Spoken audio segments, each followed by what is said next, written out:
Something huge just happened at the Federal Reserve. It undercuts one of Donald Trump's biggest pressure points, and the Fed has brilliantly Trump-proofed itself for the inevitable departure of Fed Chairman Jerome Powell. Let me explain what happened and why it's so brilliant. It was done quietly, it was done unanimously, and it happened way earlier than anybody expected.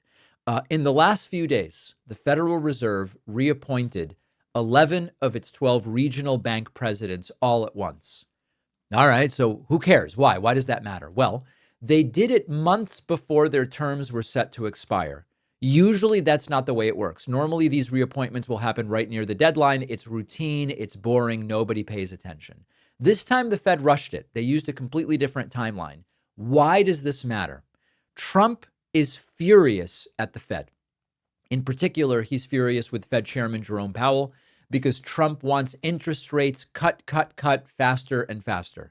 Trump's been attacking Jerome Powell for years now. Trump's allies have been floating ways to reshape the Fed from the inside. This includes new requirements that would give Donald Trump even more control over the Federal Reserve, even though the Federal Reserve is not supposed to be under political control. As an example, Trump's Treasury Secretary floated a new rule saying Fed presidents should have to live in their districts for 3 years. Sounds like a mere technicality, but it's a way to kick a bunch of people out and replace them with the people you want.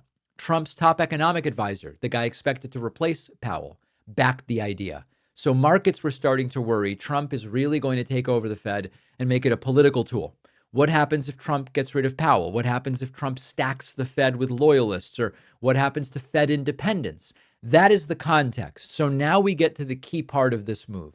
Those regional Fed presidents sit on the committee that sets interest rates. And one of the things I've told you, and I hope others have been telling you as well, is that just replacing Powell alone won't give Trump the control that he wants, because when the Fed meets to decide, what are we doing with rates? Are they going up, down, or staying the same?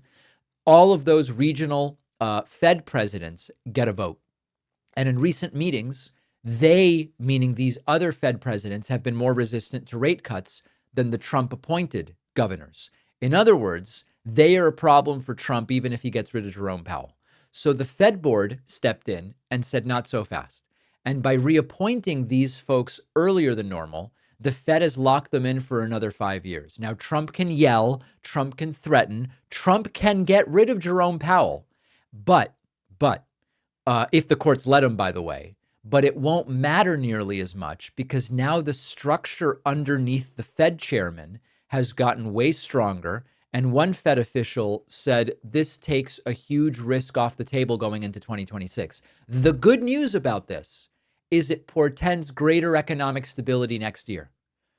The bad news about this is if you want Trump to do whatever he wants in an authoritarian style, it's going to be harder for him to do it. So this is great if you like the Fed's independence. This is great if you like the Fed not bowing to pressure from the president. But if you want Trump to have all the power, you're not going to like this.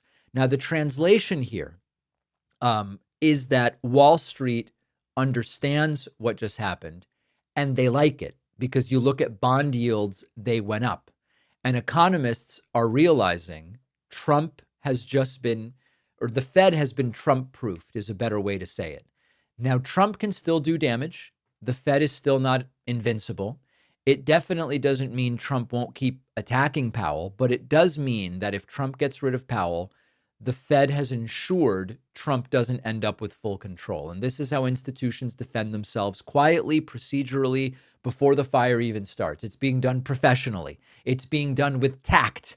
And it may be one of the most effective moves we have seen against Donald Trump in months. It's not going to get headlines. It's not hot in the way that Trump likes to say, but it is meaningful. Now, let me remind you, why is Trump obsessed with rate cuts to begin with? It's not about careful monetary policy.